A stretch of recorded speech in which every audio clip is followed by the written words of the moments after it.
The Brennan Center for Justice recently published a collection of essays, all written by far-left politicians, about how the United States might solve the problem of mass incarceration. Bernie Sanders contributed an essay titled, "Abolish for-profit prisons." His essay should come as no surprise. During the 2016 election, he made headlines after proposing the Justice is Not for Sale Act. Sanders is hardly alone in targeting private prisons as the culprit in over-imprisonment. In the first primary debate of 2019, Elizabeth Warren falsely claimed that private prison stocks have grown rapidly since President Trump took office. The specter of private prisons is a popular talking point among Democrats, but the facts about the prison system do not support their diagnosis of the mass incarceration problem. At the outset, it is always worth clarifying that private prisons are private in only the loosest sense of the word. It is true that the profits from these facilities are privatized, but as with any crony enterprise, the costs are socialized. State governments use taxpayer dollars to fund the contracts, and they stipulate the terms of operation.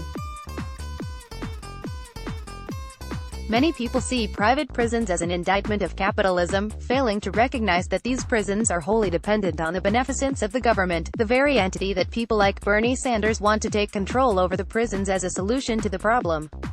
But even if we grant this delusional view of capitalism, which fully equates all organizations that are not fully nationalized, private prisons would still fail to explain mass incarceration.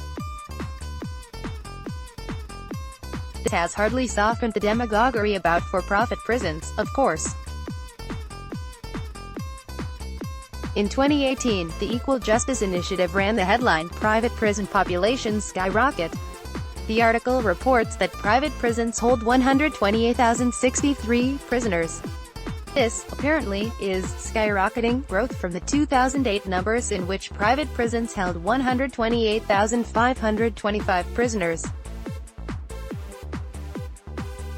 The alleged increase is only derived from the percentage change from 8% of the total prison population in 2008 to a whopping 8.5% in 2016. Apparently, skyrocketing growth entails a proportional growth rate of less than 0.1% per year, and even this only occurred because the total population of prisoners decreased, fully undermining the claim that for-profit prisoning is the cause of mass incarceration. The reality is that exclusively attacking private prisons does more to preserve mass incarceration. The concern is that private prison lobbyists will spend money to ensure a constant flow of prisoners.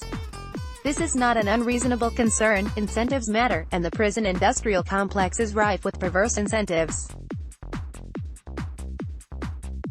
What the focus on private prisons obscures, though, is not only that these same incentives also apply to public institutions, but they are far more significant in the public sector. As Stanford law professor John Pfaff points out, while private prison groups spent $13 million on lobbying efforts between 1986 and 2014, educational groups, mostly primary and secondary education, like the American Federation of Teachers and the National Education Association, spent over $256 million, medical groups over $360 million, and, perhaps most importantly, public employee groups, which include, but certainly are not limited to, prison guard unions, over $132 million. In fact, during these years, total lobbying at the state level only amounted to $36 billion, making the $13 million spent by private prisons amount to 0.03%. Public unions also carry more leverage than merely the lobbying dollars they have to spend. When Florida tried to transfer 14,000 prisoners to private facilities in 2012, the Republican-controlled state government supported the plan, which would have meant the estimated loss of 3,000 guard jobs. Thanks to pressure from public corrections unions, enough Republicans crossed the aisle to help the Democrats vote the bill down. A similar defeat took place in 1998, when Tennessee attempted to contract out its entire prison system. The interests of public unions are not exclusive to preventing private contractors from taking over their industry. The fear, a valid one, with private lobbying is that they will spend money to increase arrests, convictions, and prison terms. In the Kids for Cash scandal, 2 Pennsylvania judges were convicted of accepting bribes from for-profit detention centers to impose harsher sentences on juvenile delinquents. This is a genuine problem created by the perverse incentives built into the criminal justice system. But public unions have the same interests, as fewer prisoners means fewer jobs.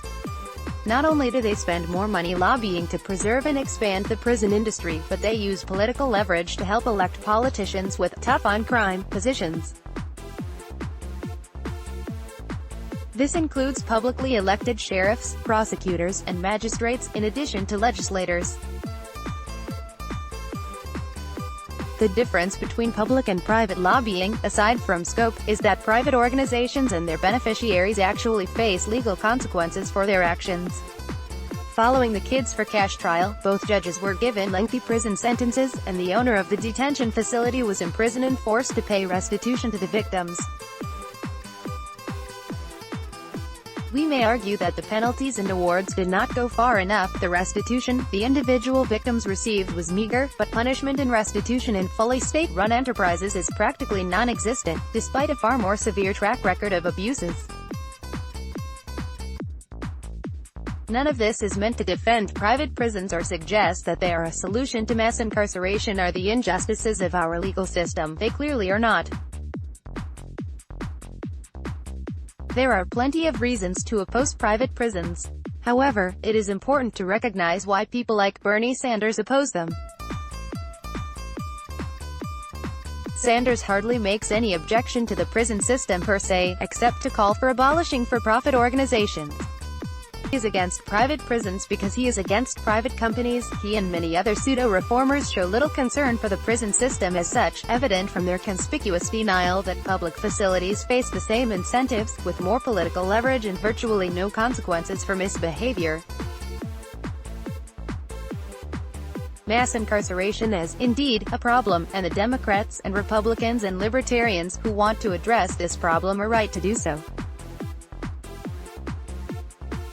But if their only solution is to abolish private prisons, they are not combating mass incarceration, they're working to preserve it. Let's block ads. Why?